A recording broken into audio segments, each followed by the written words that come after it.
So if you guys are any into Valorant news, agent buffs, agent nerfs, map changes, you guys may have heard Jett is dead. She's dead. She's toast. We can all pray and thank Riot for this. No more insta-locking Jett, running it down. I mean, okay, it'll still probably happen, but people will be less likely to pick her. So, if you guys didn't know, Jett is been nerfed. And basically, I have the patch notes right here. Her dash window to when you activate it to when it runs out has been decreased from 12 seconds to 7.5, which is a really huge change. You have to really want to activate your dash. You have to really want to use your dash before you activate it. It is insane. Also, the time in which you press the dash button to when it actually activates has been increased to 1 second from 0.75, which, if you guys don't play Jett, all this is kind of pretty useless, but it is a pretty big change, actually. There's a lot of times where you're in a gunfight and you want to pop your dash, and it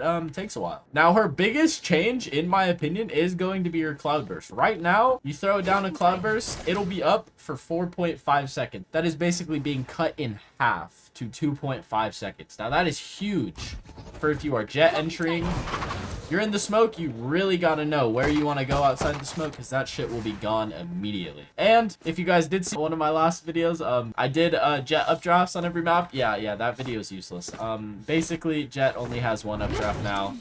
So, yeah, that's honestly kind of rough, but what are you gonna do? And like many other agents, her ult points have been increased from 7 to 8, which honestly, I like it. It's a good change. The game is kind of more coming towards like gameplay instead of like utility based, and like I feel like this will really help the solo queue players of the world because you're not focused around util as much with all these util changes. So basically, this video is going to be based all around who else you should play. So with the changes that are coming to Jett, I am going to put the #1 duelist to be Raze. Obviously in rank play. I still think Yoru is like the best one. You just have to, you know, really put time and effort into Yoru.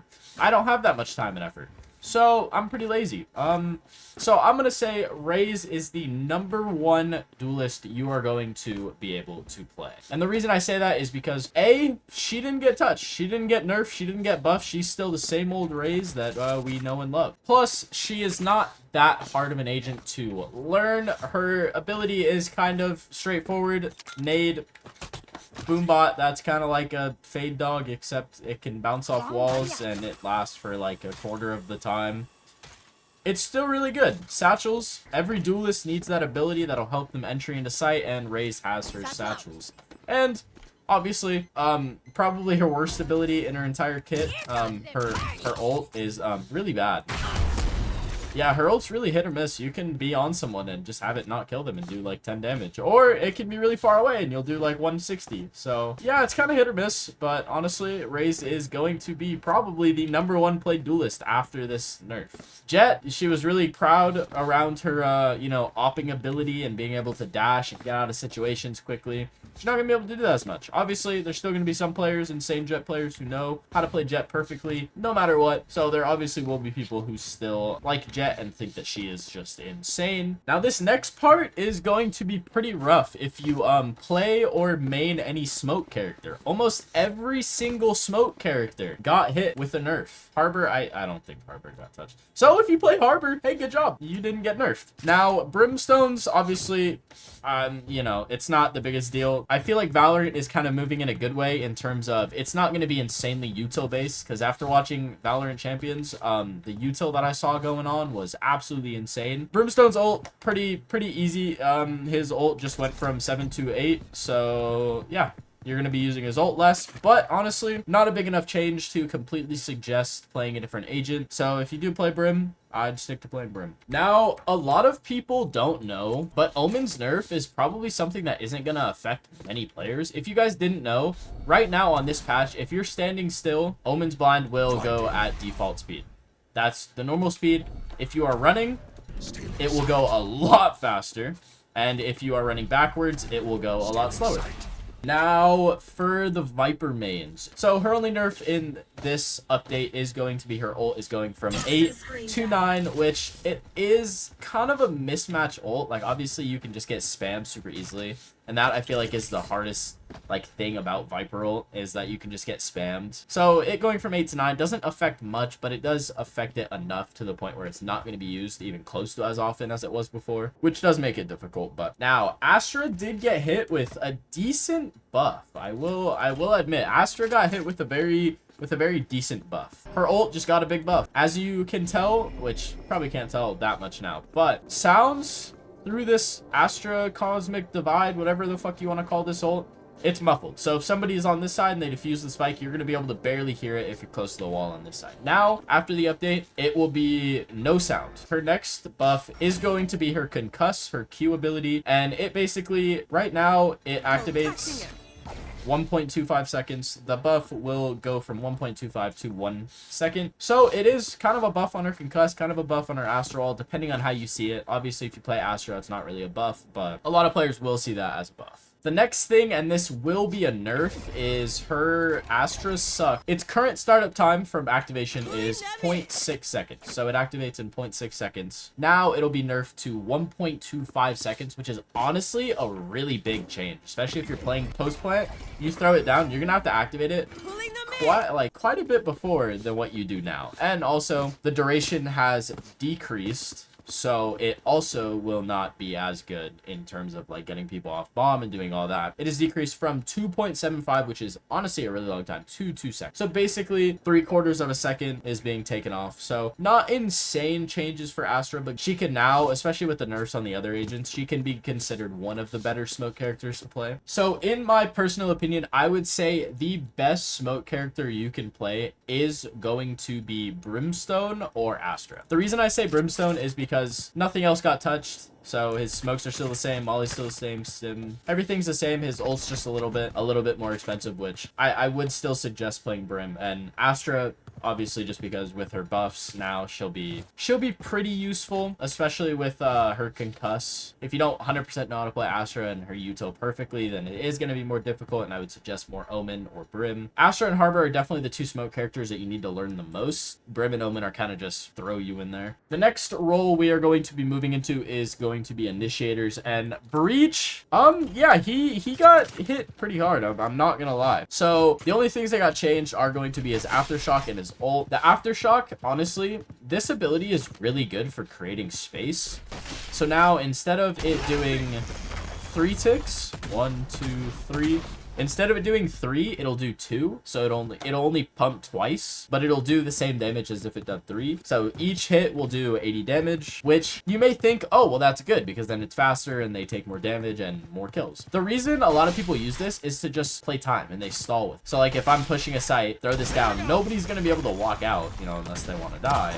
And then his ult has increased from 8 to 9. So a lot of agents did get an ult nerf where their ults are 1 point more expensive. But I'd still say Breach is pretty good. Obviously, if you don't use this ability, it's, you know, the nerf doesn't really do anything to you. But he's still a good agent nonetheless. The next one, and honestly, I'd say this is a pretty big one. For me, who's played Fade a decent amount, I'd say this is actually a pretty big nerf. So her Prowler, when you use it, obviously, this is like her info that she gets. The time to pull out your gun is going to take slightly longer, which it already takes a long time to pull out your gun. So for it to pull out even longer, or take a longer time to pull out, it is a pretty big nerf on the agent. The next agent is going to be Gecko, and the only thing that got supposedly nerfed was Wingman, and sadly, this little guy is losing 20 health. Instead of on pistol round having the same HP as a full character without shield, he is going to have 80 HP, so 3 bullets with a ghost, however many with the classic, I'm not 100%. That is a little bit nerf on little guy here, but hopefully he'll be fine. Mosh Pit did get a buff, so when you throw it, usually it takes a second to actually deal damage to you, so you'll only take damage after it explodes. But now, when you throw it down, this entire green area will do 10 damage per second, which actually makes Mosh Pit a very good ability, on top of doing the damage when it explodes. So it'll do 2 sets of damage, 1 if you're just in the area, and 2 when it explodes. The next ability is going to be his ult that got, I'd say it's a buff. So usually, when you use it, When you use it, nothing happens. There's nothing on it. But after the update, he will experience a little makeover, and you'll basically be able to see the area a little bit better and see what it has actually affected. So it is kind of a buff, I'd say. None of these changes are too big to make him bad. So the next agent is in fact going to be Skye, and Skye just got nerfed. That's it. No ability got a buff, she just got nerfed. Her ult has increased to 8, which is weird because you think if you're moving the ult points up, you're gonna increase something about it, but the ult points are going from 7 ult points to 8, and the health has decreased from 150 to 120, so it'll just take 1 less bullet to kill, which, honestly, playing against a shit ton of Skies, that is really good. Obviously, for playing Skye, it's not gonna be the best, but her Trailblazer, her little pup dog that she got, the health is going down from 100 to 80, so basically most of her util that, you need to shoot to break has lost some of its health, which is whatever. It just takes 1 less bullet, so it's not going to be the biggest thing in the world, but it does impact it a lot. Now the flash, when you throw the flash, you have 2.5 seconds to activate it, and now you will only have 2 seconds. So this is actually, in my opinion, a really big change, because then it'll eliminate the skill cap. This nerf basically lowers Skye's skill cap. So basically each agent has abilities that can make their skill cap go up and down. Basically what the skill cap is, it's how high level of skill you can get to playing that agent. So Raises is super high because she has satchel, she has her ult, and you can just do so many different things. Skye's flash, you can do a bunch of different things. You can bring it around and then flash someone. So it basically brings it down by only having 2 seconds.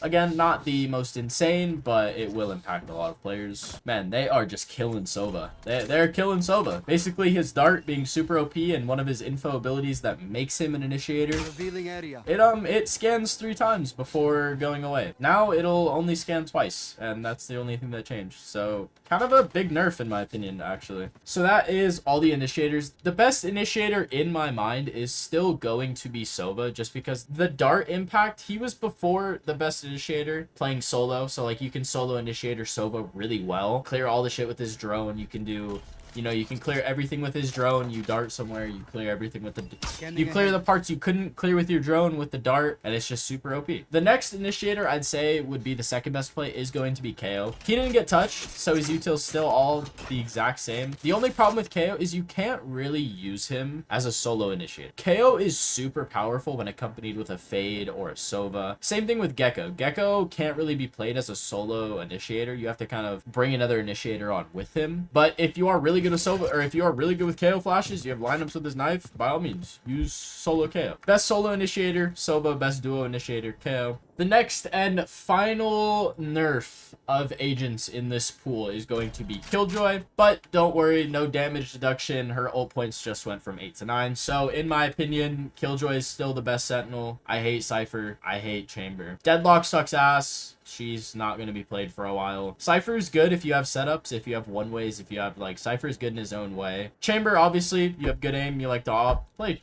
Chamber. Sage, I mean, can you really consider Sage a Sentinel? In my opinion, Killjoy is the best Sentinel. So I hope you guys did enjoy this in-depth explanation of the nerfs and buffs of different agents and my opinion on what to play or what not to play. Let me know what you guys want to see in the future, and if you guys did enjoy this video, make sure to like and subscribe, and I will see you guys later.